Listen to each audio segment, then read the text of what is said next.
Good morning, everybody. So, I recently started watching a bunch of YouTube videos and remembered that about 2 years ago I posted a video about my FNP DNP interview process, and I had always really planned on making more videos and kind of just documenting my journey into that program. And then life happened and it got crazy, and let me just say, the interview process for the program is probably the easiest part that you're going to do. So that was in 2019. It's now October of 2021.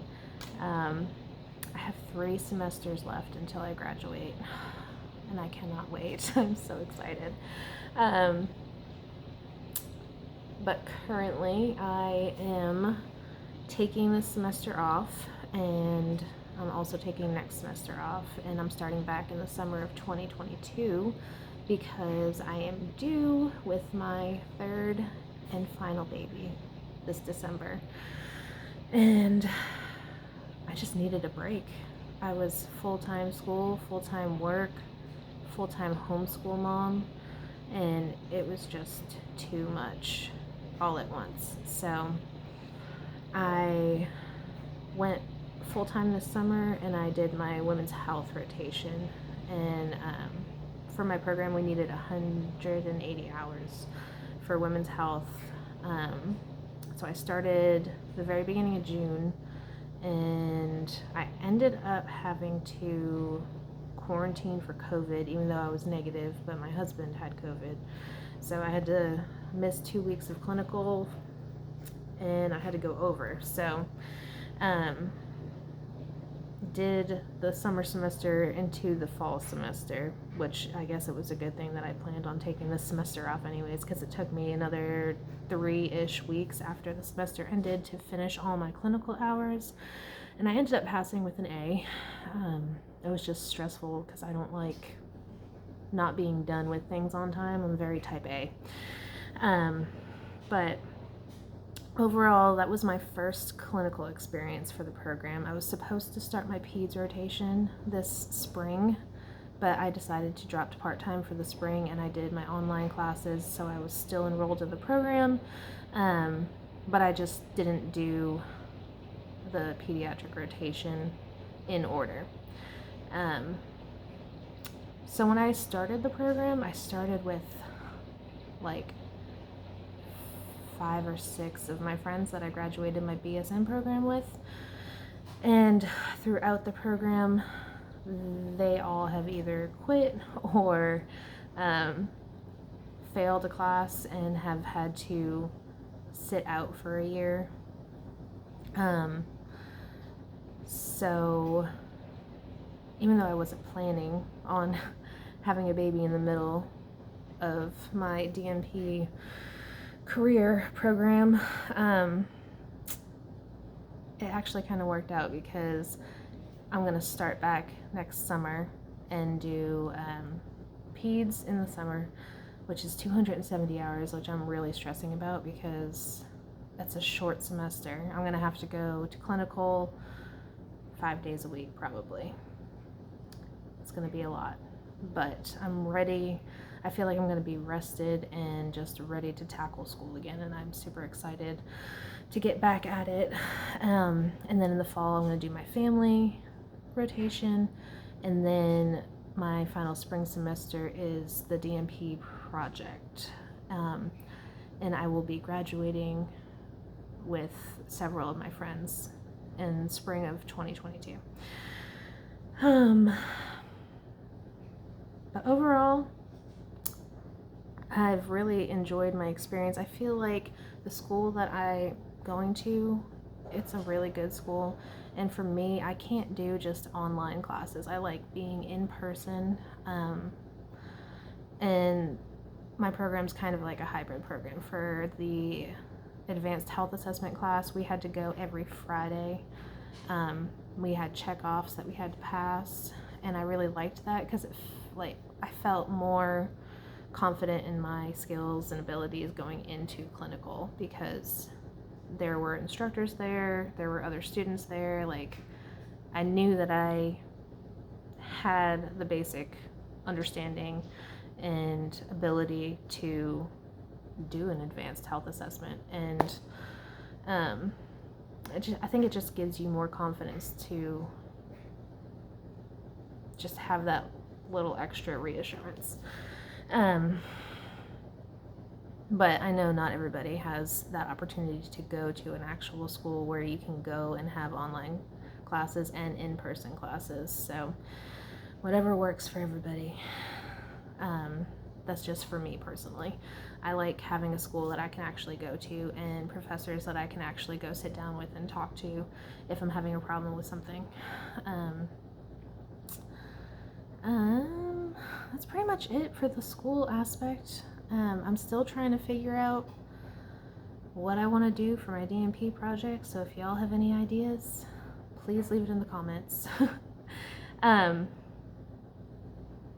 Life update. There's been a whole bunch going on since 2019, COVID being the main one. I'm an ER nurse, so that was fun working full-time in the ER and having COVID come up and trying to go to school and homeschooling.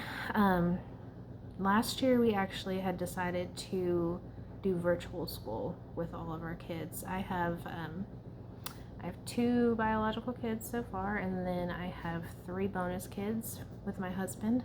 One of them is in college, so we didn't really have to worry about the distance learning with her because she was on campus and doing her own college thing. But the other ones are young. We have an 11-year-old, actually he's 12-year-old, a now 9-year-old, 7, and 4. So last year was crazy because I had all the kids here, trying to do virtual school with 3 of them while entertaining my toddler. And my 7-year-old has super bad ADHD, and it took me about 3 weeks to figure out that virtual school was just not going to work for him because they expected him to be on the computer in his class pretty much just like he was in school all day, every day, and then still had homework assignments to do. I was like, that's just way too much for a first grader. Like, that's too much for me. I wouldn't want to be on a computer 8 hours a day and then have to do homework after that. So I ended up pulling him from school and decided to homeschool him.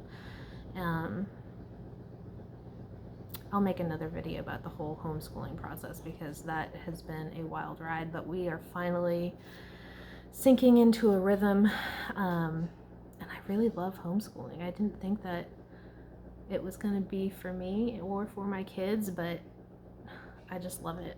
I love having them home. I've been able to make it work because my husband works from home, and he's here all the time. So if I work at night, because I work night shift in the emergency department at my local hospital,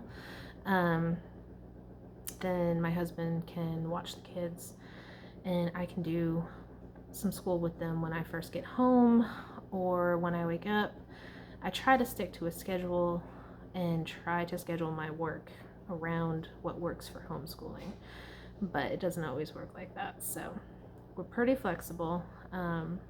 My kids are actually really good about doing school when I want them to do school. But yeah, another video. I'm getting off topic. I'm also planning on doing a home birth. So that's kind of what got me back into this whole YouTube thing and me remembering posting this video, because I have been watching videos on home birth. Like, I'm kind of obsessed with it at this point. I think what really made me decide was when I had my last son, William. He was almost delivered in the car. My OB is about 45 minutes away from my house, and That's mostly just because I don't like change, and I've moved several times since I originally chose that OB. I had both of my sons with him, and he's just a really great doctor. But I figured it was time to just kind of move on and try to find somebody closer. And as I was looking at OBs, kind of get down the midwife rabbit hole, because I've been thinking about doing a follow-on certificate for midwifery. My husband is probably going to kill me if I actually do that, because he says that my career is becoming a full-time student, because I've been in school for 6 years now. I just love learning, and I love babies, and I love pregnancy, and I feel like family is awesome because I'll be able to get to take care of everybody from the cradle to the grave, which is what I wanted. But then if I did the midwife program, I could literally take care of anybody. I could take care of pregnant women, I could help them during labor and delivery, take care of infants and elderly people, literally anybody. Like, the possibilities would be endless. So I'm really contemplating trying to do a follow-on certificate for midwife. I have my DNP, FNP, and CNM. That's a lot of letters and initials. And then I would definitely be done with school, because it would take like a year and a half for a follow-on certificate once I get my doctorate, from what I've looked into so far. But anyways, yes, planning on doing a home birth with a midwife, and I am super excited about it, and I will make a video about that too, because I know if anybody is like me, then they're going down the YouTube rabbit hole trying to find as much information as possible. Not sure I'm actually going to film the birth, because I don't know about that, but I will show like my setup and what I'm planning on doing, and maybe a little bit of the process for educational reasons. But yeah, that's been my life so far. We bought a house a little over a year ago, and I now live on a farm, which is what I always wanted. We've got 4 horses, 3 ducks, and 2 chickens, and 3 dogs, and 2 cats, and it's been great. It's been a wild ride. So stay tuned for more videos, and hit and like this video and subscribe to my channel if you want